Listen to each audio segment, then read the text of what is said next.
Well, first of all, I'd like to welcome you all to Maths Online. Now in this video, I'll be showing you how you can get started with things quite quickly. So first of all, the login process. We move up the top here, we choose Teacher Login, and then a couple of basic options from here. You can enter your username and password, then click Sign In, or you can choose the option to sign in with Google. Now this will link your Maths Online account with your Google account, and it'll allow you to log in automatically from here on in. Now once you've logged in, you arrive here at the home page or Teacher Centre. Now if we click on Classes, you should already have your classes assigned to you. You can see I've got 3 gold this year. We can look at our students.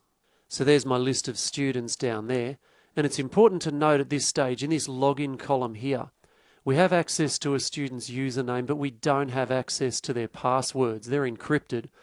So it's important when you first give those details out to students that you make sure you take a bit of time just showing how they can save those details securely, or maybe showing them how to use something like Sign In with Google so they'll be automatically signed in and then they don't have to worry about forgetting or losing their password. Now just in case one of your students does lose their password, we can reset that for them here. All we need to do, move over here to the right, then we click Edit, and then in this pop-up here, we move to the top, click Edit again. Now we can see Harry's username there, but you'll see that his password is blank. Now that's because of the encryption process.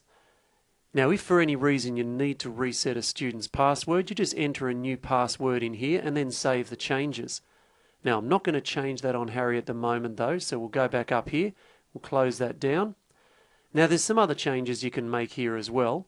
For example, we might decide after working for a while that this group, the kangaroos, is not really the best group for Harry. All we need to do is go down here, and I think the koalas would be a better fit for him. So we'll change that over, and then before we leave, as always, move down to the bottom here and click Save Changes. Now that's been automatically updated there. Now we're going to move to the top and have a look at tasks now. Now we'll show you how to set tasks in a later video. These ones here are current tasks. And if we uncheck either of these boxes here, it gives us a more comprehensive list of tasks that have been set. Now we can have a look at the Question Bank Wizard tab as well. Now once again, there's another video going over these question banks in more detail, but on this tab here you can either add new question banks or work with question banks that have already been created. Now any curricula that you've set will be found here. I created a curricula for my Year 3 Wombats group. Now they're a struggling group, so they needed a little bit of extra help. And then lastly, some tools are here. Now with these tools you can browse through any of the lessons on Maths Online, you can export data, or you can have a look at any NAPLAN content, so practice questions and practice papers for Year 3, 5, 7 and 9. Another thing you'll find useful up the top here, we're able to switch to student view. So this lets you see the site as the students see it when they log in. We've got all the different courses over here, and they're broken up into different strands. Then we've got all the different topics, and then the individual lessons within those topics. Now we'll go back to Teacher View again.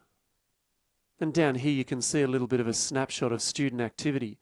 So when they've logged in, their results and so on. We can see any awards that students have received here. And there's an advanced filter over here if you want to dig down a bit deeper and get some more details about how your kids have been going. So that's a bit of an overview about how to get things started there. There's some other videos, of course, showing how to set tasks, edit classes and so on, and I'd encourage you to watch those videos. We've designed the program so really it's your tool. It's easy to use, fairly intuitive, and it'll help you to assist your kids. Now lastly, I just encourage you when you do log out, to go to the top here and hit the Sign Out button. It's just a secure way of logging yourself out.